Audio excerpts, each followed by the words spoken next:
국제 단위계 International System of Unit인데 이상하게 줄여서는 SI 단위계라고 해요. 그래서 원래 정식 명칭은 우리나라에서 국제 단위계라고 하고요. 근데 SI 단위계라고도 많이 쓰기 때문에 기억을 하셔야 됩니다. 기본적으로 SI 단위계라는 거는 이제 전 세계에 그런 단위계를 표준화하는 협회가 있죠. 그게 다 모여서 7가지 단위를 정했어요. 그래서 거리, 질량, 시간, 또 뭐가 있죠? 전하, 그다음에 뭐 이렇게 여러 가지를 해서 7개를 정하는데 우리 기계과에서는 제일 중요한 게 요 3개겠죠. 미터, 킬로그램, 세크가 되겠습니다. 그래서 MKS 단위계라고도 불러요. MKS 단위계. 네. 그래서 이 SI 단위계를 우리가 쓰는 이유는 이 나라마다 이 단위가 다르다 보면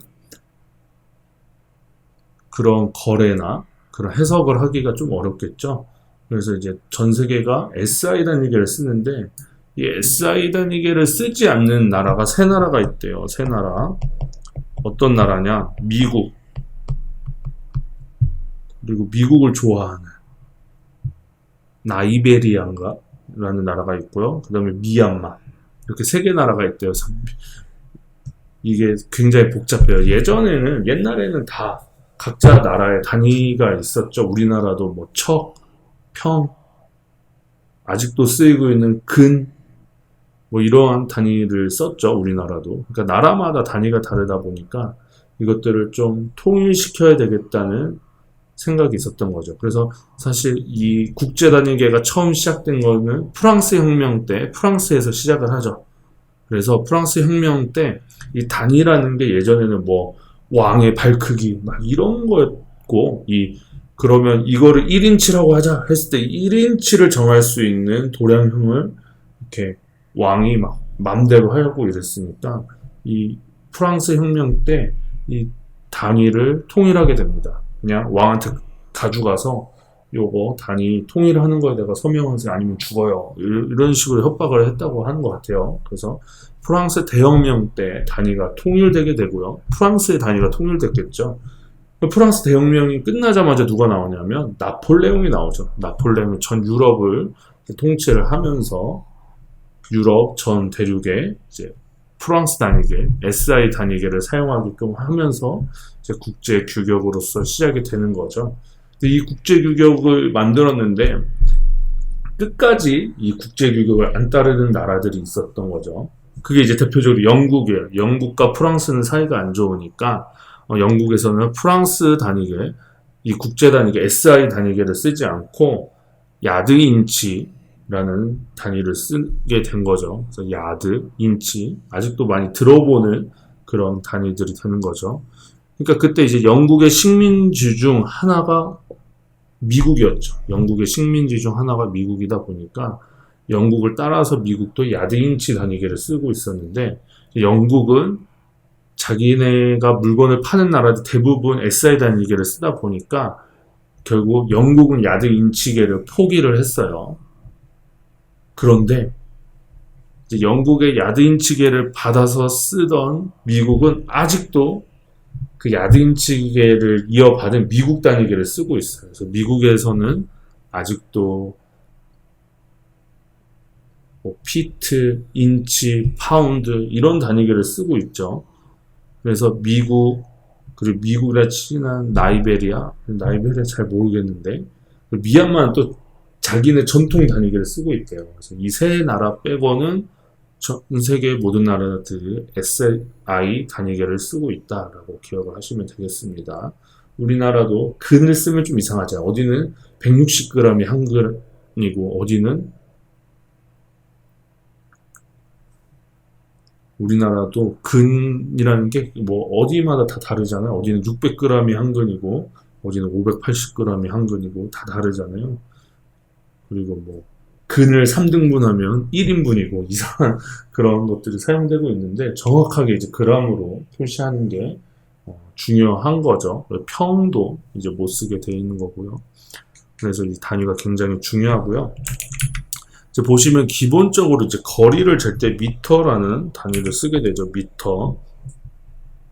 그래서 얼마만큼 이동했는지 미터를 쓰게 되고요. 질량은 킬로그램을 쓰게 됩니다. 킬로그램. 시간은 초가 기본 단위예요. 이게 이제 기본 단위라고 써 있고 이걸 응용해서 유도 단위가 생기는 거죠. 킬로미터는 미터에다가 곱하기 1000한 게 킬로미터잖아요. 그러니까 킬로미터는 유도 단위가 되는 거죠. 킬로그램은 기본 단위예요. 그램이 유도 단위가 되는 거죠. 시간 초가 있죠. 그래서 60초는 1분. 1분은 유도 단위가 되는 거죠. 그쵸? 1시간 유도 단위가 되는 겁니다. 그렇습니다. 그래서 이제 거리를 이 초로 나누게 되면 뭐가 돼요? 1초당 간 거리가 되는 거죠. 1초당 간 거리. 그래서 이게 속도가 됩니다. V, 속도 V라고 표시하죠. 속도가 됩니다. 속도. 그러면 우리가 또 봐야 될 건 뭐가 있을까요? 이 속도를 또 초로 나눠주면 또 이 속도를 그러면 초당 위치의 변화가 속도라고 한다면 초당 속도의 변화는 가속도라고 합니다. 가속도는 A라고 표시하고요. 가속도가 되겠죠. 그래서 요 미터 퍼 세크를 또 초로 나눠줬으니까 미터 퍼 세크 EC는 빼고 그냥 제곱으로 표시합니다. 위에도 그냥 미터 퍼 세크로 표시하면 속도가 되겠죠. 그래서 우리가 위치는 미터가 되겠고요. 위치 이동거리는 미터가 되겠고 초당 거리의 변화는 미터 퍼 세크 속도가 되겠고요. 초당 속도의 변화는 미터 퍼 세크 제곱이 되겠습니다. 됐죠? 그 다음에 우리가 아까 이제 질량에 대한 논의를 했는데요. 질량에 대한 기본 단위는 킬로그램이 되겠습니다. 근데 이제 질량과 가장 많이 헷갈리시는 게 무게예요. 무게. 질량과 무게는 우리가 혼용해서 실생활에서 쓰고 있기 때문에 헷갈리는 단위입니다. 무게는 뭐냐면 사실 무게는 힘이에요. 힘. 무게랑 하중이랑 같은 거죠. 그래서 무게, 하중은 힘의 한 종류가 되는 거죠. 그래서 무게는 공식이 어떻게 되냐? 무게니까 mg가 되겠죠. mg.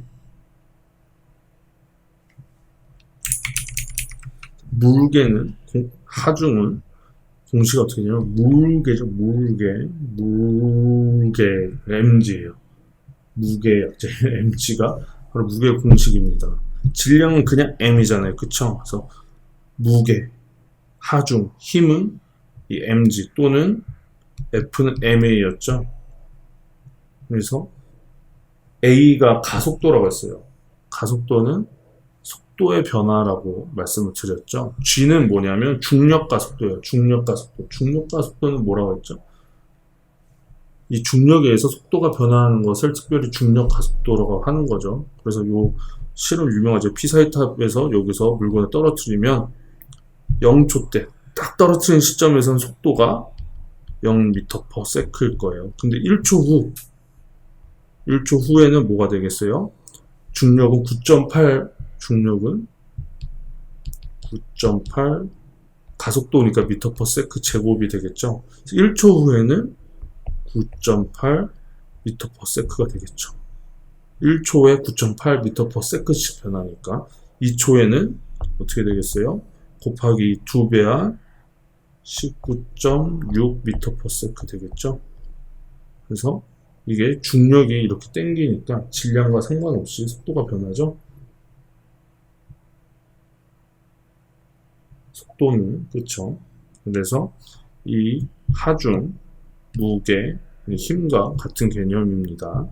그래서 mg라고 하는 거죠. 그래서 우리가 몸무게를 잴 때 사실 킬로그램이라고 표현을 하지만 그거 킬로그램이 아니에요. 킬로그램 중이에요. 이 중이라는 건 중력 가속도를 킬로그램이랑 곱했다는 뜻이죠. 이 킬로그램 중은 9.8 킬로그램 곱하기 중력, 가속도, 미터 퍼 세크 제곱이 되겠습니다. 그래서 우리가 이 단위를 많이 쓰게 될 거예요. 킬로, 우리가 이 단위를 많이 쓰게 될 거예요. 킬로그램, 미터 퍼 세크 제곱을 많이 쓰게 되겠죠? 이게 뭐라고 했어요? 힘 또는 중력. 이걸 뭐라고 했어요? 힘 또는 하중 또는 무게라고 했죠. 요거를 그래서 이 힘을 정리한 사람의 이름을 높이 사서 뉴턴이라고 불러요. 뉴턴. 1뉴턴은 1kg 미터 퍼 세크 제곱입니다. 그래서 이 단위가 너무 길어지니까 이걸 1뉴턴이라고 표시하게 됩니다. 그래서 여기 힘은 1뉴턴이다. 1뉴턴이 1kg 미터 퍼 세크 제곱이다 라고 하는 거고요. 아까 킬로그램 중, 킬로그램 포스라고 표현하고요. 이거는 이 1뉴턴에 9.8을 곱한 거다. 그래서 킬로그램 중, 킬로그램 폴스는 이미 9.8이 곱해져 있는 개념이라고 보시면 됩니다. 그리고 1에 대한 단위가 있는데요. 1에 대한 단위는 1이라는 게 뭐냐면 개념이 힘을 줬을 때 이 힘의 방향으로 얼마만큼 움직였는지가 바로 1의 단위입니다. 그래서 1뉴턴을 힘을 줬을 때 1m를 움직이면 1줄이 됩니다. 1줄. 줄이라고 읽어요. 줄. 근데 요게 뭐랑 똑같냐면 모멘트, 아까 모멘트는 뭐라고 했죠? 힘 곱하기 이 거리라고 했죠. 거리 곱하기 힘. 그 힘의 단위가 뉴턴이고 거리 단위가 미터니까 이 모멘트의 단위도 뉴턴 곱하기 미터고 이 1의 단위도 뉴턴 곱하기 미터라서 헷갈릴 수가 있어요. 근데 이 모멘트랑 1은 단위의 그 차원만 같은 거죠. 완전 다른 거예요. 그래서 특별히 1은 뉴턴 미터로 표시하지 않고 꼭 줄로 표시해 주셔야 헷갈리는 게 없어집니다. 동력은 일을 몇 초당 일을 하는지로 나누는 거예요. 그래서 일을 1시간 동안 한 거랑 24시간 한 거랑 일은 똑같겠죠. 근데 누가 더 잘 일해요? 1시간 동안 같은 일을 한 사람이 더 일을 잘하는 거겠죠. 그것을 동력이라고 합니다. 그래서 동력은 특별히 와트라고 표현합니다. 와트, W 와트예요. 와트. 그 다음에 제일 중요한 거는 우리가 봐야 되는 건 압력이죠. 응력. 응력을 많이 보게 돼요. 그래서 응력이라는 것은 력으로 끝난다고 힘이처럼 생각이 되겠지만 힘이 아니에요. 응력은 힘이 아닙니다. 응력은 스트레스라고 그래요. 영어로. 그래서 해석을 조금 잘했으면 좋았을 것 같다는 생각이 드는데, 이제 재료에 우리가 힘, 하중이 주어지면 이 재료 안에서 이 하중에 반발력이 생기게 됩니다. 이 반발력을 응력이라고 하게 되고요. 이 반발력은 이 힘을 면적으로 나눈 값이 됩니다. 그래서 힘을 면적으로 나눈다 보니까 이 뉴턴을 면적으로 나눈 게 되겠죠. 이것을 파스칼이라고 불러요. 파스칼. 그리고 이것은 압력이라고도 부르죠. 같은 면적당, 단위 면적당 받은 힘을 압력 또는 응력이라고 하게 됩니다. 그래서 이거는 1파스칼이고 1뉴턴 퍼 미터 제곱을 사용하게 됩니다. 네. 그래서 단위계를 살펴보았고요. 여기 외에도 이제 몇 개의 단위계 더 나오겠지만 이렇게 응용해서 유도해서 사용하시면 되겠습니다. 그리고 단위 앞에 붙는 건 아시죠? 단위 앞에 1000 곱해지면 이건 10의 3승이라고, 공이 3개니까 10의 3승이고요. 이거는 키로라고 표현합니다. 그래서 1kg은 이 키로가 공 3개를 뜻하니까 1000g이 되죠. 그리고 공 6개, 3개씩 끊어줘야 되죠. 10의 6승, 공이 6개니까 10의 6승이고 이거는 메가가 되겠고요. 이 단위, 요 킬로 메가 이런 거는 소문자로 써야 됩니다. 공이 9개인 거는 아시다시피 10의 9승 기가가 됩니다. 기가는 대문자로 쓰네요. 기가는 대문자로 쓰세요. 네. 그리고 이건 이제 커지는 단위가 커지는 값들이고요. 작아지는 값들이 있죠.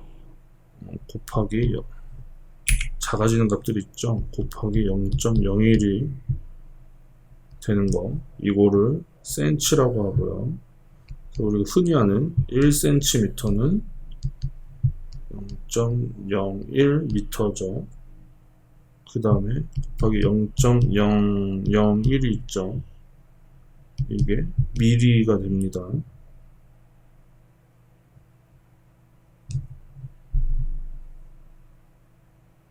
메가는 대문자네요. 기가, 키로 다 대문자예요. 요건 미리가 되고요. 그래서 1mm는 0.001m죠. 요거는 10cm죠.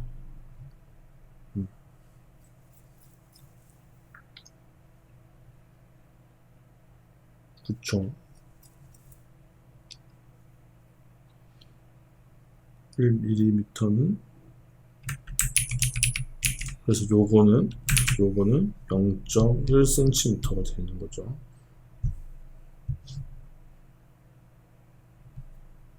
그 다음에 곱하기 0.000001은 센티미리 마이크로가 되겠습니다. 그래서 요거는 곱하기 10의 마이너스 2승이 되죠. 점이 두 번째 있으니까 얘는 곱하기 10의 마이너스 3승, 얘는 곱하기 10의 마이너스 6승이라고 표현해요. 그 다음에 곱하기 10의 마이너스 9승은 나노라고 표현합니다. 센치, 미리, 마이크로, 나노가 되겠습니다. 그래서 이것들을 가지고 활용하시면 돼요. 하중에 대해서는 방금 간략하게 설명을 드렸죠. 하중이라는 것은 힘이다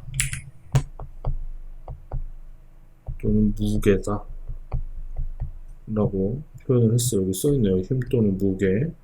그래서 이 하중이 주어지면 합력이 0이면 이제 움직이거나 모멘트가 발생하진 않겠지만 이 재료에 변형이 일어나게 됩니다. 그래서 인장하중, 잡아당긴 하중을 주면 재료가 늘어날 거고요. 그래서 계속 줄어듭니다. 압축하면 압축하중이라고 해요. 전단하중은 쉐어 스트레스, 쉐어 로드라고 해서 요거를 단면을 이제 쪼개는 듯이 하는 거죠. 이렇게 쉐어 로드라고 해요. 그래서 하중을 이제 F로도 표현할 수 있겠지만 특별히 무게, 하중에서는 P라고 표현합니다. PS라고 하면 쉐어 스트레스가 쉐어 로드가 되겠죠. 네. 그래서 축하중은 뭐냐면 이 힘의 방향이랑 같은 방향에 있는 변형을 이 힘의 방향이 이 재료의 방향과 같이 있으면 이제 축하중이 되겠고요. 전단하중은 이 재료의 방향과 직각으로 되어 있으면 전단하중이 되겠습니다. 이게 동시에 일어날 수도 있겠죠. 응력은 아까 말씀드렸어요. 응력은 힘과는 다르다. 힘과는 다르고 어떤 거냐? 재료에 하중이 가해지면 그 안에 내부적인 저항이 발생한다고 했어요. 그것을 응력이라고 하고 이 응력은 힘을 단위 면적으로 나누게 된다. 그래서 압력이랑 같은 개념이고 여기서 응력은 요거를 시그마라고 읽어요. 시그마. 이것도 그리스어고 아까는 요 시그마는 그리스 대문자고 요거는 소문자가 되겠습니다. 그래서 시그마라고 읽고 응력은 F를 A로 나눈 게 되겠습니다. 그래서 요거의 단위는 F의 단위가 뉴턴이었고 A가 미터 제곱이자 면적이니까 가로 세로 곱했으니까 미터가 두 번 나오죠. 그래서 미터 제곱이 되니까 뉴턴법 뉴턴 제곱이고 이걸 파스칼이라고 줄여서 말한다고 했어요. 그래서 뉴턴은 또 뭐 줄인 거라고 했죠? 뉴턴이 힘이니까 뭐 줄인 거라고 했죠? 뉴턴은 9.8 곱하기 미터 퍼 세크 하잖아요. 그쵸? 여기다가 또 미터 제곱을 하는 거예요. 엄청 복잡한 식인 거죠, 원래. 요거 줄여서 뉴턴이 된 거고, 여기다 미터 제곱을 붙인 거고, 이걸 또 파스칼로 줄인 거예요. 요걸 이렇게 막 통분하고 하면 안 돼요. 그러면 이상해지는 거예요. 그 다음에, 아까 하중에도 종류가 있었으니까, 응력에도 똑같이 있죠. 그래서 인장 하중이 주어지면 인장 응력이 발생하고요. 압축 하중이 주어지면 압축 응력이 발생하는 거겠죠. 그래서 그런 거를 하고, 이제 아까 말씀드린 대로 응력은 A분의 P가 되겠고요. 특별히 전단 하중은 타우라고 해요. 이것도 그리스어죠. 타우는 전단 응력이에요. 이것도 똑같죠. 면적을 하중으로 하중을 면적으로 나눠준 것이 타우 전단 응력이 되겠습니다. 힘을 주어주면 재료가 변한다고 했죠. 그래서 변형, 스트레인이라고 하는 걸 보는 게 우리 재료학의 기본 목적 중 하나입니다. 변형률은 어떻게 계산하냐면 원래 길이 분의 변한 길이에요.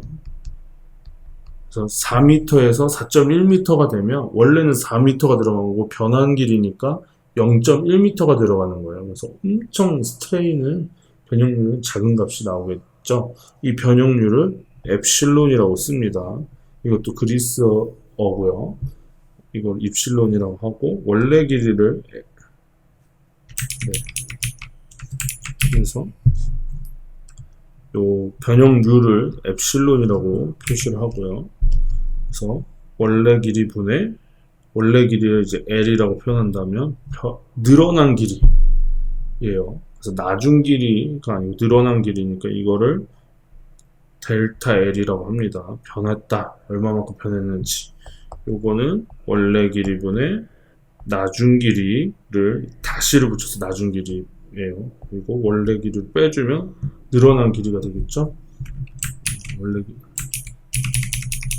이거는 원래 길이를 분의 나중 길이 빼기 원래 길이가 되겠죠. 그래서 나중 길이는 위에 짝대기 그어줘서 L-라고 표현을 합니다.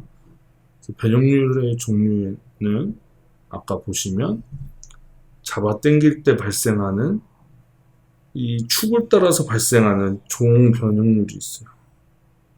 종 변형률이 있어요. 그쵸? 근데 이렇게 당겨서 늘어나면 이 원기둥 같은 경우는 지름이 줄어들겠죠? 그쵸? 지름이 줄어들어요. 이것을 횡변형률이라고 해요. 그래서 보시면 이게 변형률은 항상 양수가 되게끔 쓰는 게 원칙이라서 종 변형률은 나중 길이 빼기 늘어나는 거니까 당겼을 때 플러스가 돼야 돼요. 그래서 늘어나니까 압축되면 이제 마이너스가 나오겠죠. 그래서 나중 길이 빼기 원래 길이를 하는 게 입실론이라고 표시를 하고요. 횡 변형률은 줄어들겠죠. 얘는 늘어났으니까 얘는 오히려 줄어들겠죠. 그래서 원래 길이 빼기 나중을 해요. 그래야 양수처럼 나올 테니까요. 그래서 이거는 입실론 다시라고 합니다. 아까는 이제 다시는 나중 거를 했는데 여기서는 입실론은 종변형률이고요. 입실론 다시는 횡변형률이 되겠습니다. 그래서 여기서 D인 거는 지름이 변하니까 D가 되겠죠. 네. 이제 여기서 더 중요한 거는 뭐냐면 이 종변형률과 횡변형률이 재료에 따라서 일정하게 정해져 있다라는 것을 발견했어요. 누가? 포화송이라는 사람이. 고무 같은 경우는 2분의 1로 딱 정해져 있는 거예요. 그래서 이 포화송의 수는 재료마다 딱 정해져 있는 값이더라라는 것을 발견했다는 거죠. 그래서 종변형률 분의 횡변형률은 뮤라고 표현합니다. 이거 뮤라고 읽어요. 뮤. 우리가 마이크로의 단위로도 쓰긴 하지만 읽을 때 뮤라는 단위입니다. 이것도 그리스어예요. 뮤는 입실론 분의 입실론 다시가 되겠습니다. 종 변형률 분의 횡 변형률이 되겠죠. 네, 이것은 푸아송의 뮤는 푸아송의 b고요. 이거를 m이라고 하면 이건 푸아송의 수라고 합니다. 넘버라고 푸아송스 넘버라고 하죠. 그래서 이건 m분의 1입니다. 그래서 뮤와 m, 푸아송의 b와 푸아송의 수는 역수 관계입니다. 곱하면 1이 되는 걸 역수라고 하죠. 그래서 뮤는 m분의 1이 되겠습니다. 이것들을 잘 기억하셔야 나중에 쓰게 됩니다.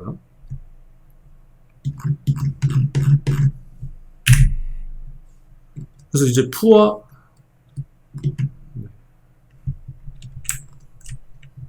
그래서 우리가 지금 봤던 입실론, 변형률은 뭘 공부하냐면 길이에 대한 걸 봤죠.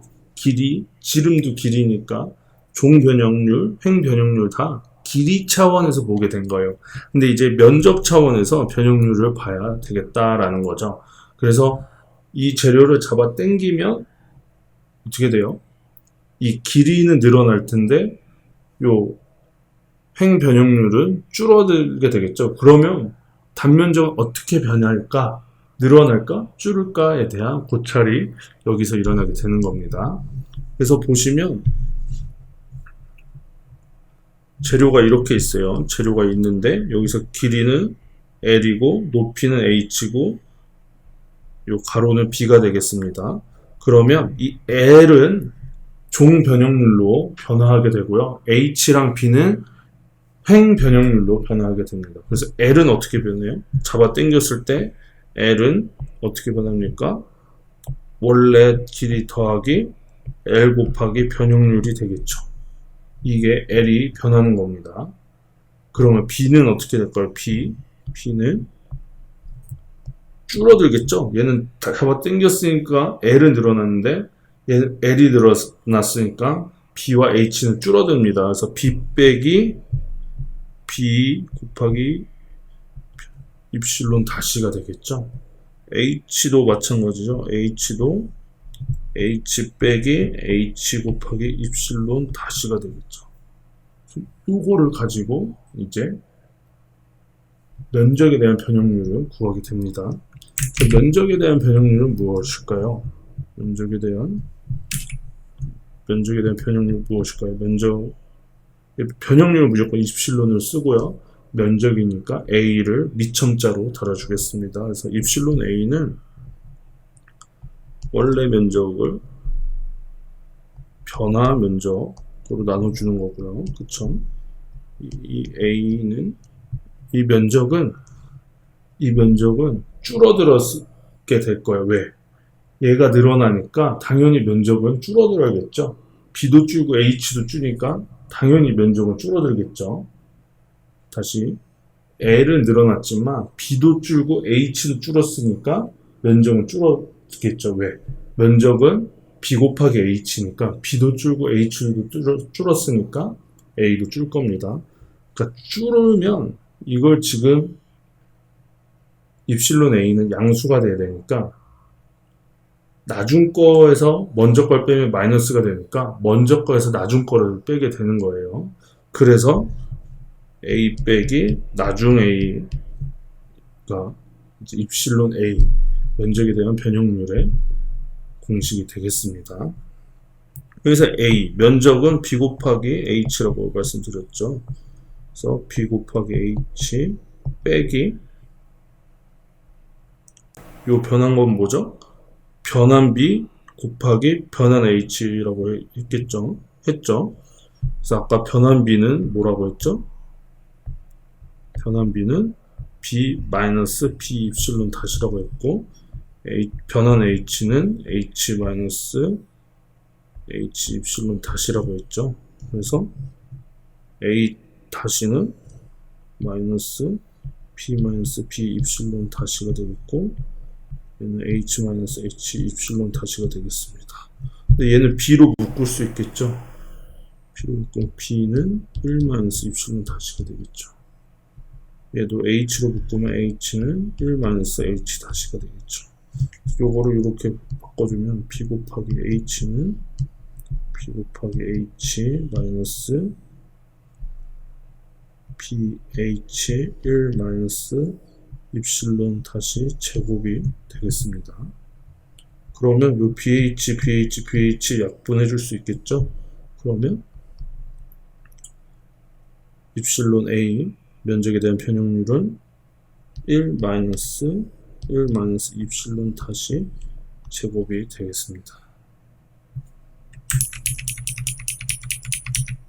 그렇다면 입실론 다시는 그렇다면 면적에 대한 변형률 입실론 A는 아까 여기 약분됐으니까 1 마이너스 입실론 다시 제곱이 되겠습니다. 그러면 이거 풀어주면 1 마이너스 A 제곱이니까 1 마이너스 2AB인데 요 마이너스가 있으니까 플러스 2AB가 이제 입실론 다시가 되겠죠. 그리고 안에 거 입실론 다시 제곱이 되겠는데 요 마이너스가 붙으니까 입실론 다시 제곱이 되겠죠. 근데 아까 뭐라고 말씀드렸냐면 입실론 변형률은 아주 작은 값이라고 했어요. 0.001 뭐 이렇게 나오는데 여기 제곱을 하면 작은 값을 제곱하면 더 작아지죠. 그래서 여기서 의미가 없는 값이 되버려요. 다시 이 변형률을 제곱이나 세제곱이나 이렇게 해버리면 너무 작은 값이 되기 때문에 의미가 없어져 버립니다. 그래서 여기 입실론 다시 제곱은 너무 작아서 의미가 없어져 버려요. 1 빼기 1이니까 2 입실론 다시가 되는 거죠. 이 입실론 다시는 보기 안 좋아요. 그쵸? 근데 아까 뭐라고 했죠? 뮤는 입실론분의 입실론 다시라고 했죠? 그럼 입실론 다시는 뭐예요? 뮤 곱하기 입실론이죠? 이걸로 이제 고쳐줄 거예요. 그래서 이 뮤 입실론이 바로 면적에 대한 변형률이 되게 되어 있습니다. 2뮤 입실론이 면적에 대한 변형률이에요. 2뮤 입실론이 면적에 대한 변형률입니다. 이렇게 보시면 되겠습니다. 면적을 봤으면 또 뭐 봐야 되죠? 최적, 부피에 대한 면적률을 봐야겠죠? 아까는 이렇게 늘리는 거 똑같은 거예요. 계속 늘리는 거 똑같은데 그럼 이거 전체에 대한 부피는 어떻게 변하는가 보는 거죠. 아까 L은 뭘로 변한다고 했죠?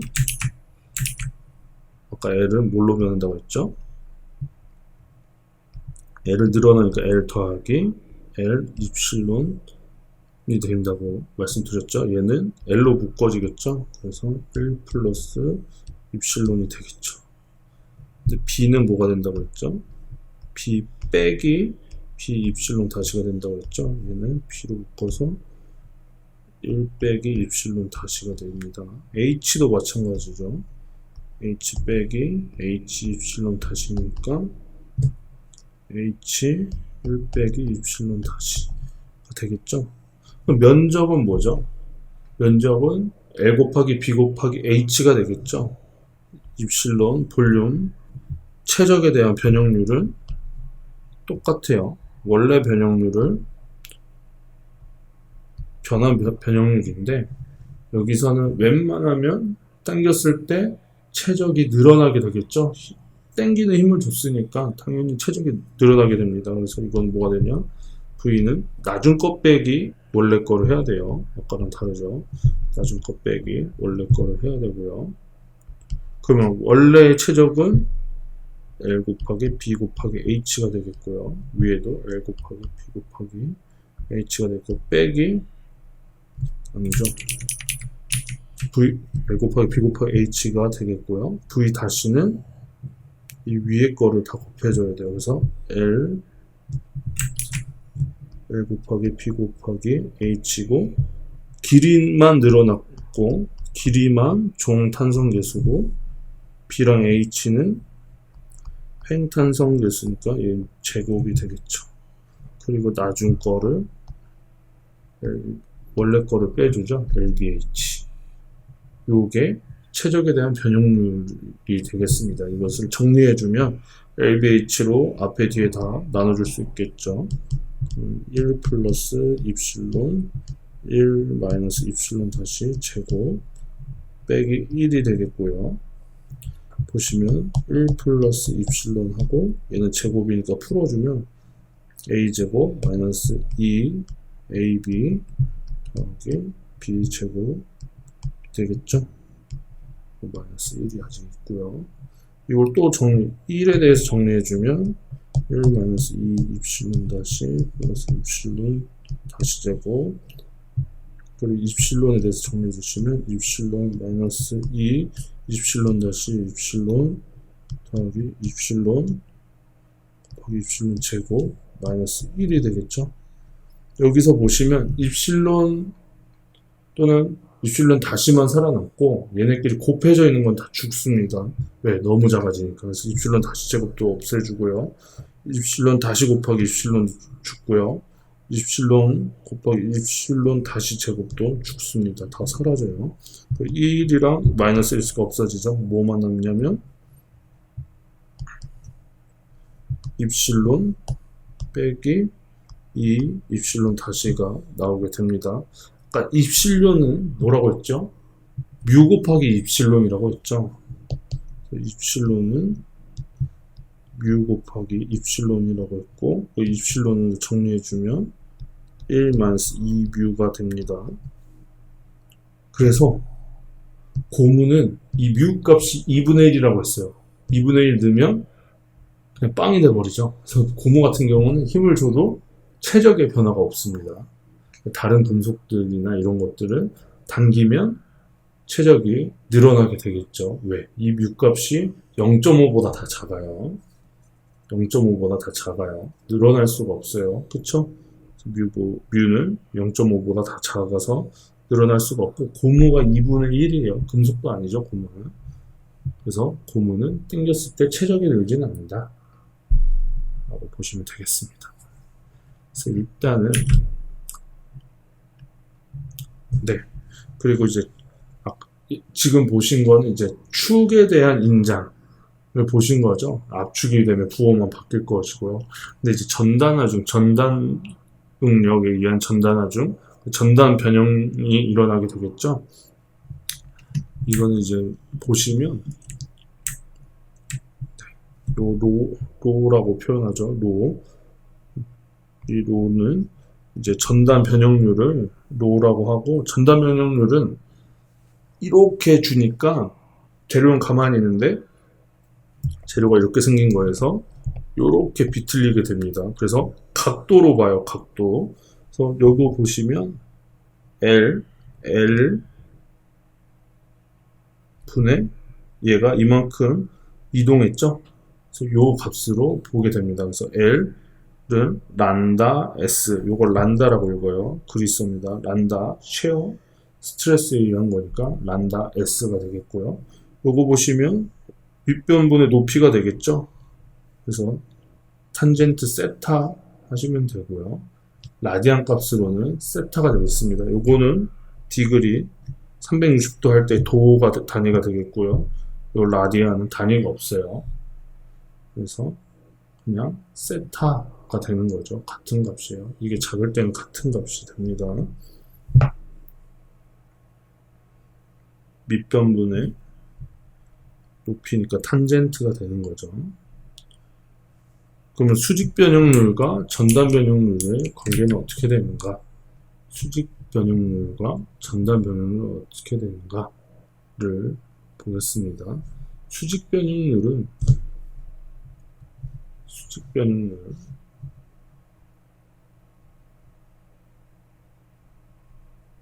수직 변형률과 전단 변형률의 관계를 보겠습니다.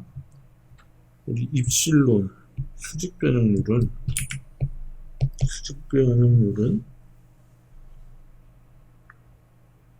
이 길이가 늘어나는 거 보는 거잖아요. 그쵸? 그래서 원래 OA였는데 그쵸? 이거 OA였는데 OC로 늘어나게 됩니다. OC로 비틀어지면서 원래 요 OA가 OC로 늘어나게 되죠. 그럼 보시면 OC는 OB 왜 OB가 OA랑 OB랑 길이가 똑같으니까 OC는 OB 더하기 BC가 됩니다. OB 더하기 BC예요. 그러니까 OA분의 BC를 하면 변형률이 나오게 되겠죠. 그래서 OB분의 BC가 되죠. 그래서 OB랑 OA는 같은 값이에요. 같은 값이에요. 그러면은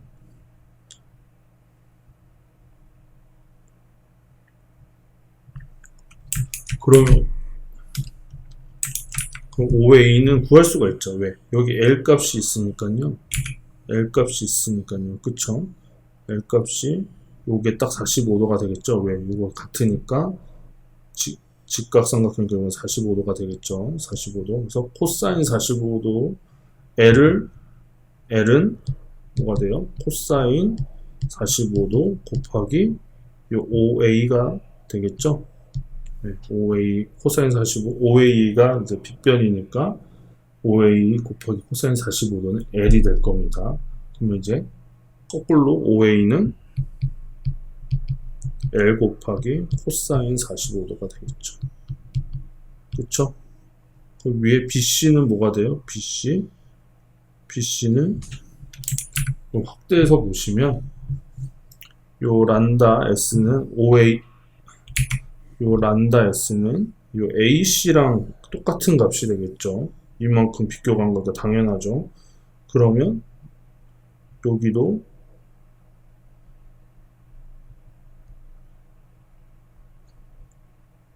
직각 삼각형이 생겨요. 여기가 90도니까 여기가 45도가 되겠죠. 크게 볼게요. 여기는 작으니까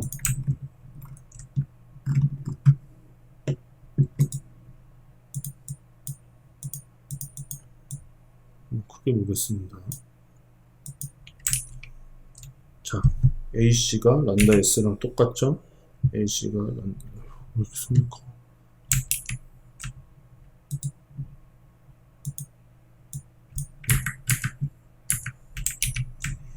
란다 S AC랑 값이 똑같죠? 그러면 요 란다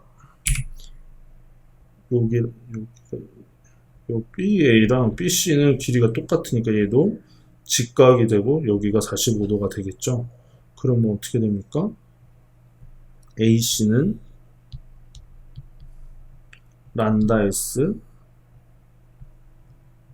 코사인 45도가 되겠습니다.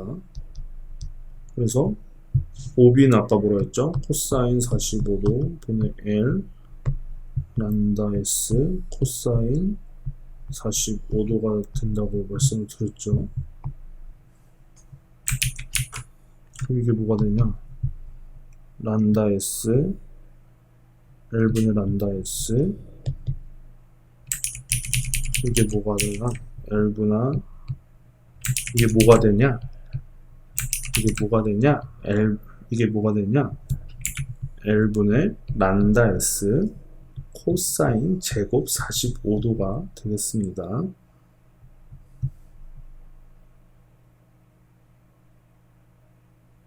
오케이?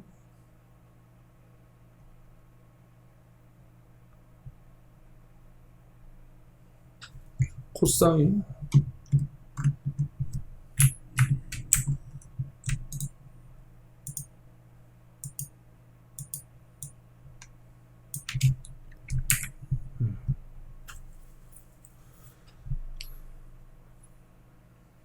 그쵸? 코사인 제곱 45는 코사인 45가 2분의 코사인 45도가 2분의 루트 2니까 여기에 제곱을 하면 4분의 2가 되겠죠. 그래서 2분의 1이 되는 거예요.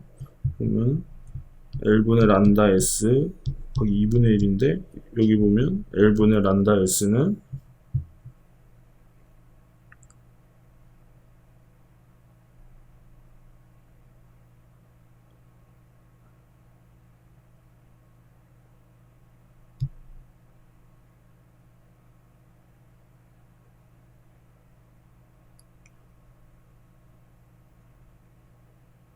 L분의 란다 S는 전단 변형률이 된다고 했죠. 그래서 수직 변형률은 전단 변형률의 반이 됩니다. 반.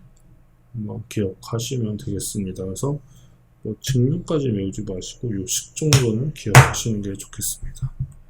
그래서 이렇게 간단하게 우리가 재료학에서 시작해야 되는 가장 간단한 개념들을 설명해 보았습니다. 그래서 다음 시간에는 이것들을 가지고 예제 문제를 좀 풀어보고 우리가 아직 못한 게 있어요. 힘의 합성이라든지 아직 진짜 어떻게 변한지 못 봤잖아요. 탄성 계수를 봐야 돼요. 엘라스틱이니까 E, GK 이런 거 봐야 돼요. 그것만 추가하시면 일단 재료학의 기본적인 개념은 끝나게 됩니다. 일단 1장의 첫 번째 시간 이거로 마치도록 하겠습니다.